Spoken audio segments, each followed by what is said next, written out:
Je pense que les gens ne se rendent pas compte à quel point la modélisation, c'est accessible. Et vous, derrière votre écran, vous pouvez en faire si vous avez envie d'en faire. C'est comme le dessin, ça demande une petite courbe d'apprentissage, mais une fois que vous êtes dedans, vous pourrez faire des trucs cool. Messieurs, dames, moi, tous les mercredis, j'essaye d'en faire des trucs cool parce que j'organise des petits concours où on essaye de se dépasser et en 3 heures, faire quelque chose d'exceptionnel. Alors, c'est évidemment pas moi qui choisira si c'était exceptionnel ce que j'ai fait, c'est vous. Vous allez voir, en quelques minutes, je vous explique ce que j'ai fait en 3 heures. Non, pas ça c'est à la fin. Alors je rappelle rapidos, Micro Contest, c'est un concours que je fais tous les mercredis à 20h sur Twitch, où le but est de, en 3 heures, modéliser quelque chose sur un thème choisi aléatoirement. Alors aléatoire entre guillemets, puisque c'est les utilisateurs qui vont choisir entre 3 mots qui eux sont choisis aléatoirement, lequel ils vont choisir pour travailler dessus durant les 3 heures qui suivent. Alors là pour le coup on est tombé sur ces mots: stress, coercition et cigarette. Coercition. Et perso, bon voilà, c'était l'enfer. Je suis bien content qu'un utilisateur ait utilisé des points de chaîne pour pouvoir relancer le jet aléatoire. Et on est tombé sur ces mots-là. Coercition, vous l'avez évité de juste. Dommage.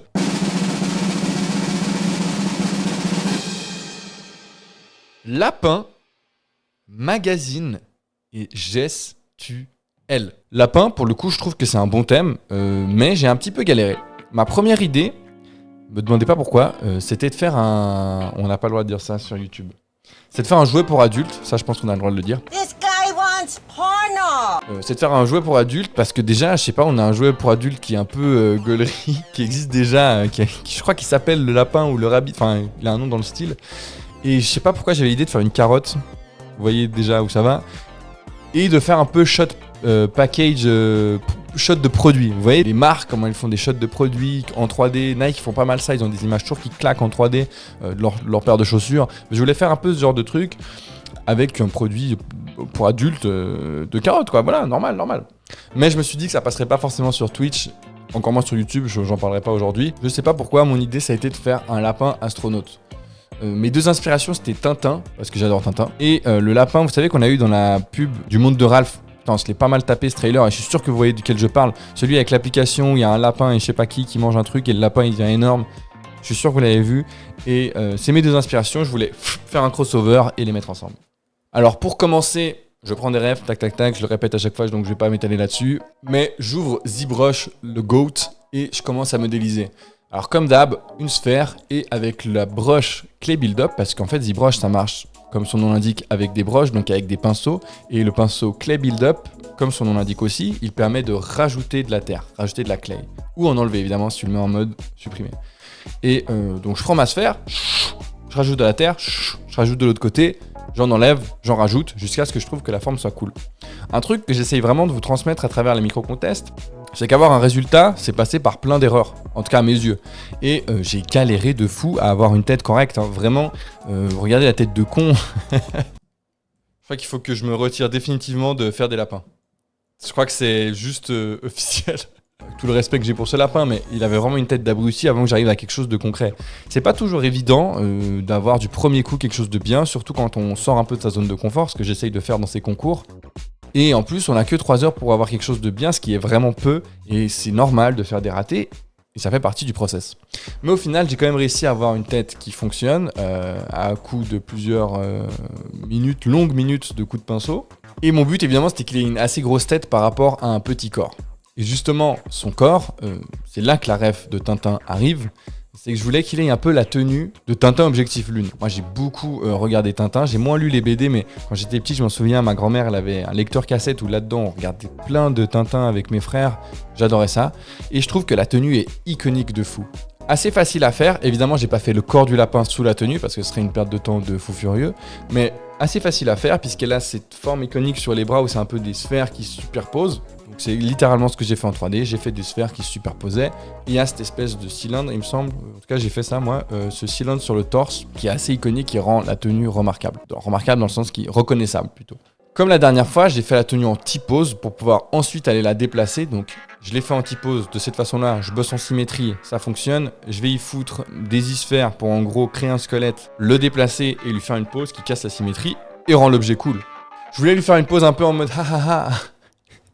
Vous voyez, un peu aérien, un peu lapin demeuré, content d'être sur la lune, content d'être un peu dans l'espace. Une fois que j'étais plutôt satisfait avec la tronche du lapin, je le balance dans Substance Painter.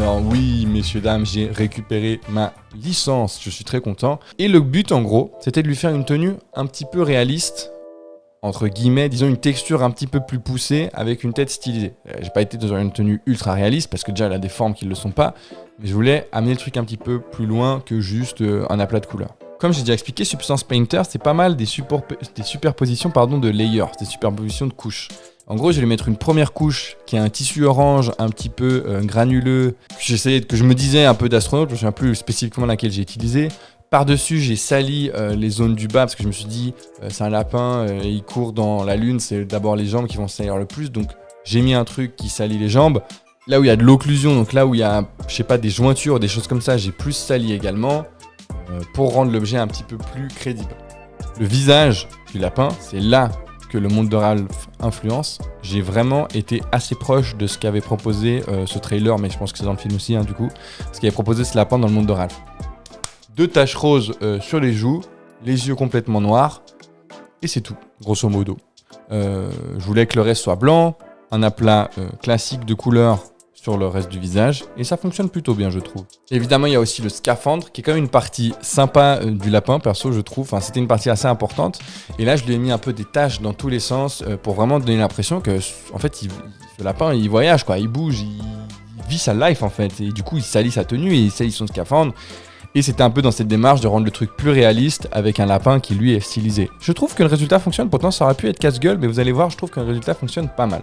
Ensuite, pour le rendu, donc je vous le rappelle, moi je considère qu'il y a 3 étapes, modélisation, texturing et rendu. Et pour le rendu, je voulais envoyer le tout dans un autre soft, mais pour des raisons qui sont un peu longues à expliquer, j'ai pas pu. Du coup, j'ai fait le rendu directement dans Substance. Substance a un petit moteur de rendu qui permet malheureusement pas de poser des lumières. Du coup, ça restreint pas mal puisqu'on doit, à la place d'utiliser des lumières qu'on place nous-mêmes à la main, utiliser ce qui s'appelle un HDRI. Alors très souvent, même quand on place des lumières, on utilise quand même un HDRI. HDRI pour High Dynamic Range Image, je pense que c'est ça. Et pour la faire simple, c'est une capture, c'est une photo en fait de l'environnement. Par exemple, là, si j'étais dans ma chambre, je prendrais des photos de mon environnement.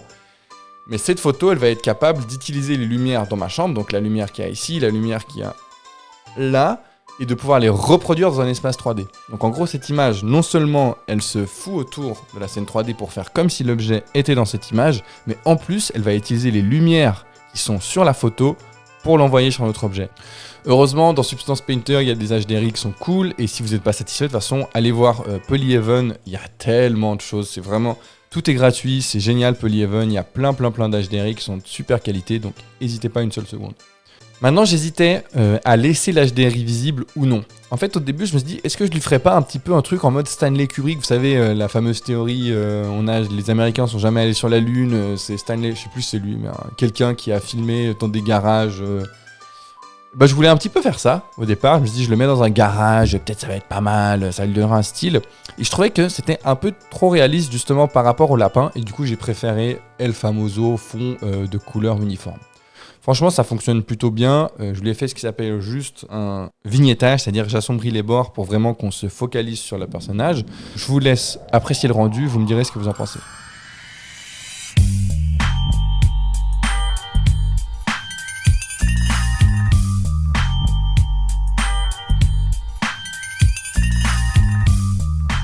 Je tiens à dire que moi, j'ai beaucoup aimé ce concours-là. Je trouve que j'ai bien réussi, alors qu'au début, j'étais pas très confiant, mais au fur et à mesure on avance, si on est en fait assez procédurier, il n'y a pas trop de raisons que ça se passe mal. Bon, des fois, voilà, on n'est pas à l'abri, on rate.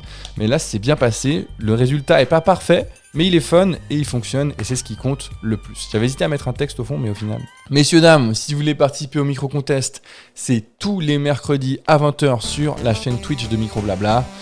Il y a des petits lots à gagner, il y a des potes à se faire, il y a la commu 3D. Messieurs, dames, mais venez, qu'est-ce que vous attendez? Ciao tout le monde!